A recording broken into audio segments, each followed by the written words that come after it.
Jim Carey was joking about the Illuminati and the Bohemian Grove on the Jimmy Kimmel Live show and promoting his new film, Dumb and Dumber 2.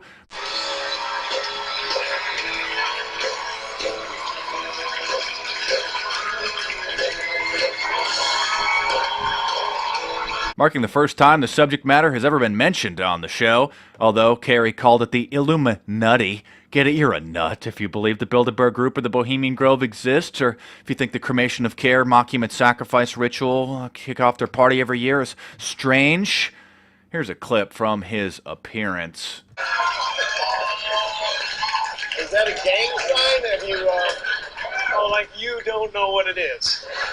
You don't know what that is. I have no idea. You don't know. Jimmy Fallon doesn't know. David Letterman doesn't know. We don't know. All the comics and show business don't know what this is.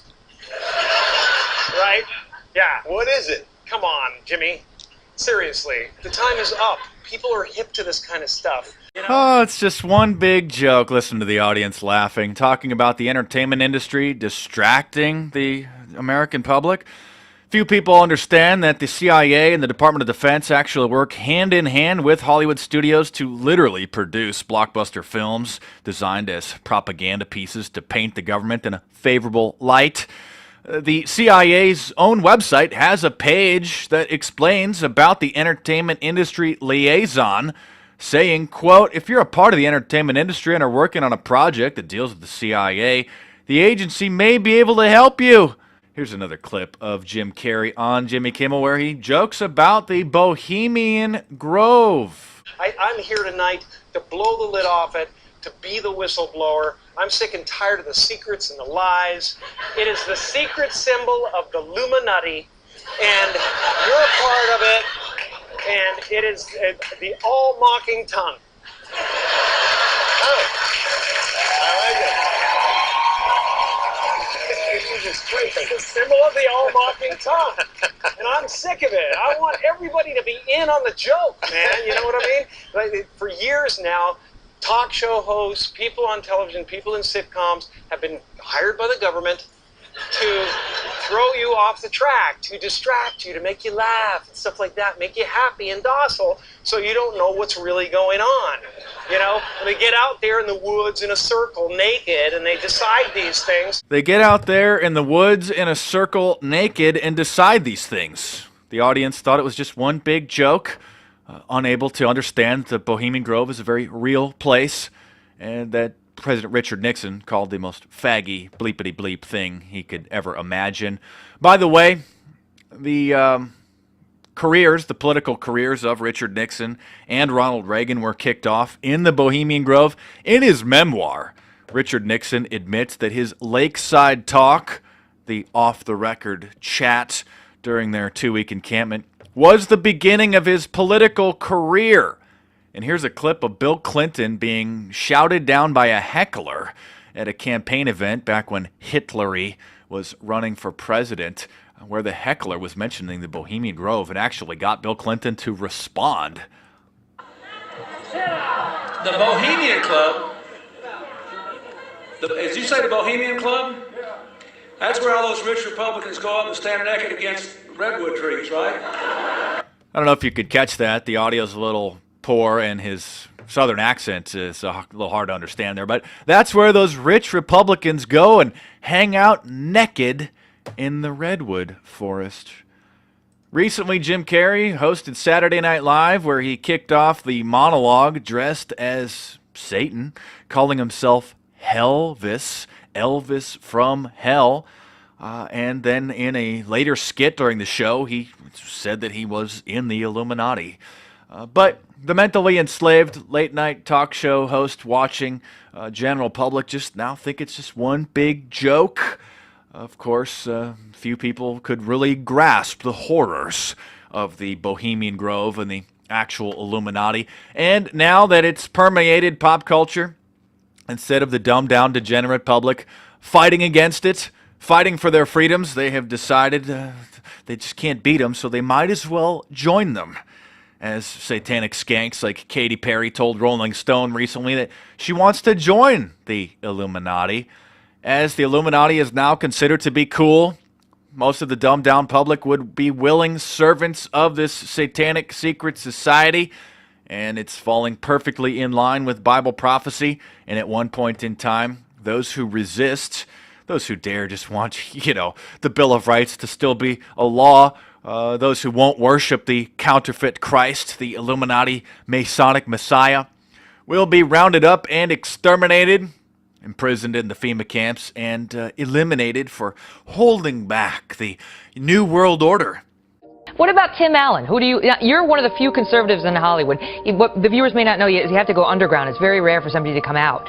The head of a Hollywood public relations firm telling The Wrap, quote, "If you're climbing that studio ladder or haven't become a big star yet, you're probably not going to be very hesitant to support Trump.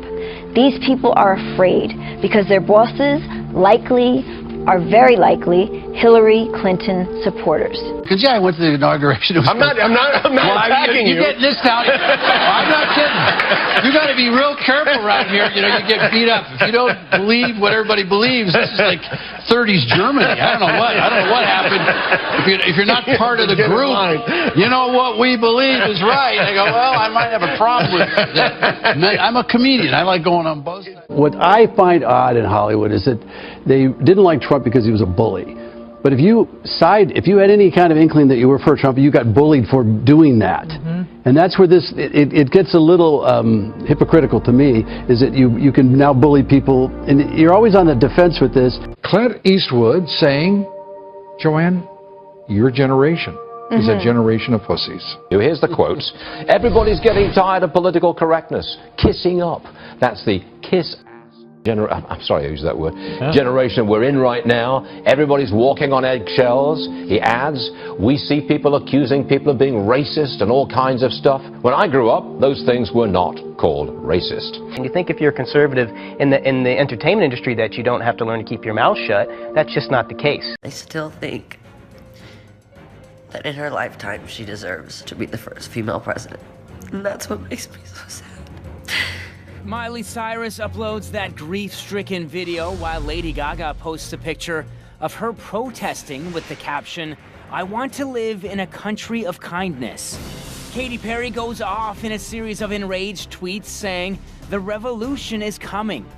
Snoop Dogg shares a picture of Toronto's skyline, calling it his new home, and asks Drake to give him the hookup on some property. Practically all of Hollywood has something to say on social media about last night's results, and the overwhelming majority of it is negative. But Hollywood, there is a group of people in Hollywood that are conservative, but by the nature of the word itself, they're just reticent to speak out. And they're reticent because they feel that they'll maybe lose work or they'll be chastised in some way. Let's see what else Tim Allen's worried about. He's got a problem with private companies snooping on people. If a government drove by down the street with like a gray sedan with a camera on it, you'd be rioting, going to Washington. But if it's white with emojis and Google on it, yay, you're waving at it. They're taking pictures of your house. We're moving toward almost a fascistic political correctness in which you have to have one view in Hollywood, you have to have another in Wall Street and another in Washington. Allen's character, Mike Baxter, is a self-described man's man. He's not afraid to tell it like it is.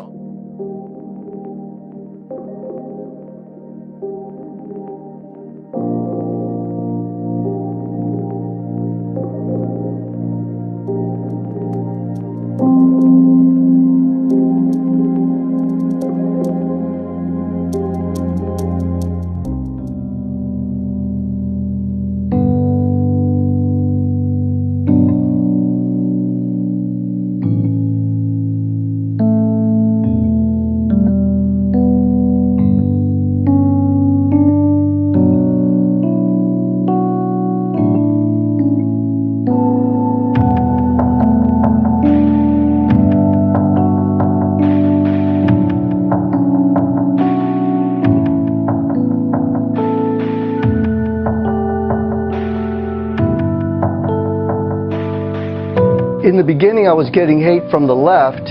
As time progressed, I started seeing that there was more and more conservatives and Republicans in Hollywood. Unfortunately, they're just kind of hiding because they know to hide. You must vote From Katy Perry to Lady Gaga, Madonna, and Beyonce, Hillary had the most powerful entertainers in the world in her corner.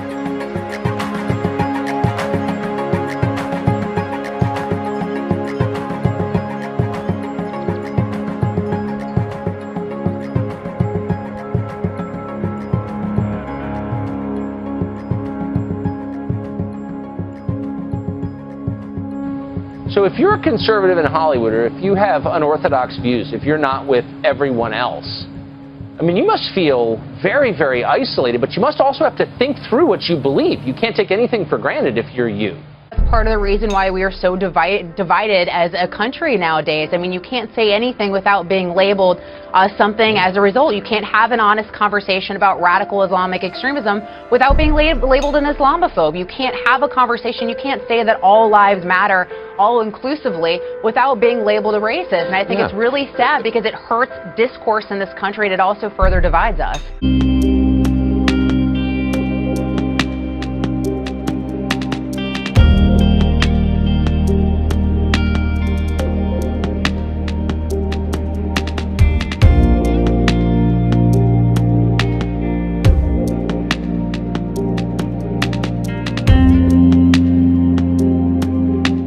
You see, the world is kind of the opposite of Hillary Clinton. It actually gets less scary the better you know it. He's like the Obama of calamari. He figures everybody should get it, even if they're too lazy to order it for themselves.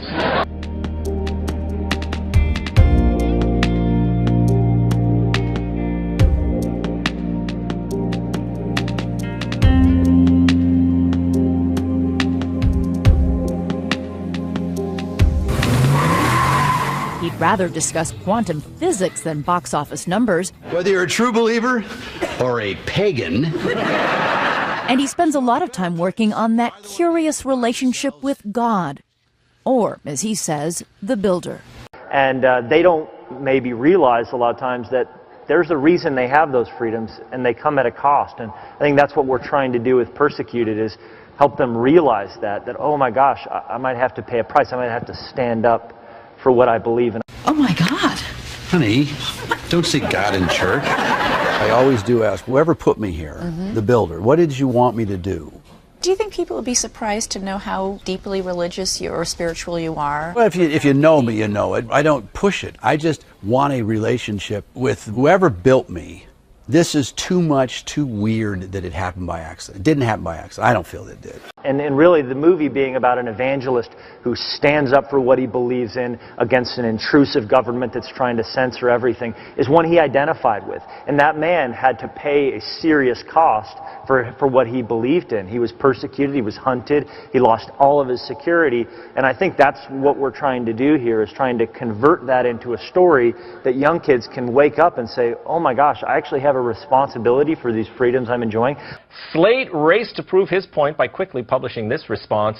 Watch slack-jawed as Tim Allen says supporting Trump in Hollywood is like 30s Germany.